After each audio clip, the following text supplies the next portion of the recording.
हैं माता पिता केवल जन्म देते हैं, लेकिन नाम खुद कमाना पड़ता है। मेहनत से, लगन से, संघर्ष से और बहुत कुछ त्यागना भी पड़ता है।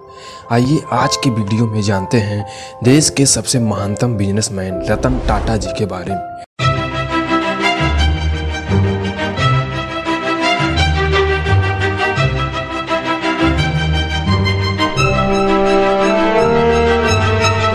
28 दिसंबर 1937 में जन्मे रतन टाटा जी जब 10 साल के हुए तो माता पिता से दूर होना पड़ा, क्योंकि उनके माता पिता का तलाक हो गया था। बाद में उनका पालन पोषण उनकी दादी एक अनाथालय के माध्यम से की। रतन टाटा जी का शुरुआती शिक्षा मुंबई के कैंपियन स्कूल में हुई, जहां उन्होंने 8वीं तक शिक्षा प्राप्त की। उसके बाद वे Cathedral and John Connon School में चले गए। अपनी प्रारंभिक शिक्षा खत्म करने के बाद उन्होंने वास्तुकला में स्ट्रक्चरल इंजीनियरिंग कॉर्नेल विश्वविद्यालय से 1962 में पूरी की। इसके बाद उन्होंने हार्वर्ड बिजनेस स्कूल में एडमिशन ले लिया। रतन टाटा का प्रारंभिक करियर 1962 में टाटा ग्रुप में शुरू हुआ, जहां उन्होंने अध्यक्ष के रूप में नियुक्त होने से पहले कारपोरेट सीढ़ी तक पहुंचने का काम किया और टाटा समूह के बिजनेस को दूसरे देशों में विस्तार किया। हालांकि रतन टाटा जी को कई कंपनियों के प्रमुखों के कड़े प्रतिरोध का सामना करना पड़ा, जिन्होंने अपनी अपनी कंपनियों में कई दशक बिताए, लेकिन फिर भी इनके उत्कृष्ट योगदान के बदौलत कंपनी लगातार आगे बढ़ती गई। रतन के नेतृत्व में टाटा समूह ने नई ऊंचाइयों को छुआ। उनके नेतृत्व में टाटा कंसल्टेंसी सर्विसेज ने पब्लिक इशू जारी किया और Tata Motors New York stock exchange में सूचीबद्ध किया। साल 1998 यह ऐसा दौर था जब टाटा कंपनी ने पूर्णतः भारतीय कार लॉन्च किया, जिसका नाम था टाटा इंडिका। आपको जानकर यह हैरानी जरूर होगी, जब टाटा ने इस कार को लॉन्च किया तो एक हफ्ते के भीतर 1.15 लाख कारों की बुकिंग हो गई। इंडिका की लोकप्रियता इतनी बढ़ी कि लगातार 1 सालों तक वे कार अपने सेगमेंट में नंबर 1 तक बनी रही, लेकिन यह लोकप्रियता बहुत लंबी ना चल सकी। धीरे धीरे कंपनी बड़े घाटे में चली गई। यह कंपनी इतने घाटे में चली गई कि टाटा को अपनी ड्रीम प्रोजेक्ट कार को बेचने का फैसला लेना ही पड़ा, जिसमें टाटा ने अमेरिका की बड़ी कार कंपनी फोर्ड के साथ डील करने का फैसला किया। रतन टाटा अपनी टीम के साथ फोर्ड से डील करने की बात करने के लिए अमेरिका चले गए। फोर्ड के चेयरमैन विलफोर्ड के साथ मीटिंग तय हुई। मीटिंग में विलफोर्ड ने टाटा से कहा, आपने पैसेंजर कार डिवीज़न शुरू ही क्यों किया जब आपको इसके बारे में कोई ज्ञान या अनुभव ही नहीं है। आप इस बारे में बिल्कुल ही नहीं जानते, इसलिए आपको कार व्यवसाय शुरू ही नहीं करना चाहिए था। फोर्ड का कहना था वे यह डील करके टाटा पर बहुत बड़ा एहसान करेंगे। उस समय टाटा के लिए यह बहुत बड़ा अपमान था, जिससे टाटा और फोर्ड के बीच कोई भी डील नहीं हुई और रतन टाटा ने फैसला किया कि वे कार प्रोडक्शन यूनिट नहीं बेचेंगे। टाटा समूह के एक वरिष्ठ अधिकारी ने मुंबई में हुए एक कार्यक्रम के दौरान पूरी कहानी बयां की। टाटा कैपिटल के प्रमुख रहे प्रवीर काडले के मुताबिक अमेरिका में हुए उस अपमान के बाद कंपनी टीम उसी शाम न्यूयॉर्क से लौट आई थी। उस 90 मिनट के उड़ान के दौरान टाटा समूह के तत्कालीन चेयरमैन रतन टाटा उदास थे, लेकिन वे अपने उदास को कमजोरी में तब्दील नहीं होने दिए।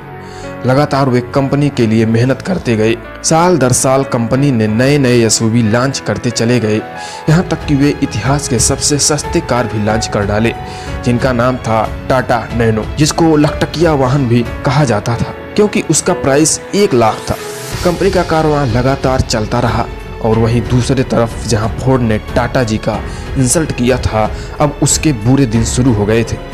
साल था 2008। वैश्विक मंदी के दौर में अमेरिकी कंपनी फोर्ड दिवालिया होने के कगार पर पहुंच गई, लेकिन रतन टाटा जी ने फोर्ड के 2 पॉपुलर ब्रांड जगुआर और लैंड रोवर खरीदने में दिलचस्पी दिखाई। यह टाटा के लिए 9 साल पुराने अपमान का बदला लेने का समय आ गया था, लेकिन टाटा की संस्कृति ऐसी नहीं थी।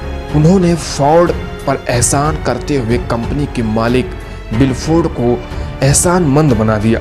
फोर्ड के चेयरमैन विलफोर्ड ने तब टाटा को एहसान मानते हुए कहा था कि इन ब्रांड को खरीदकर आप हम पर बहुत बड़ा उपकार कर रहे हैं। बिल ने टाटा को धन्यवाद किया। कुछ ही समय में टाटा ने हो रहे घाटे को प्रॉफिट में बदल दिया।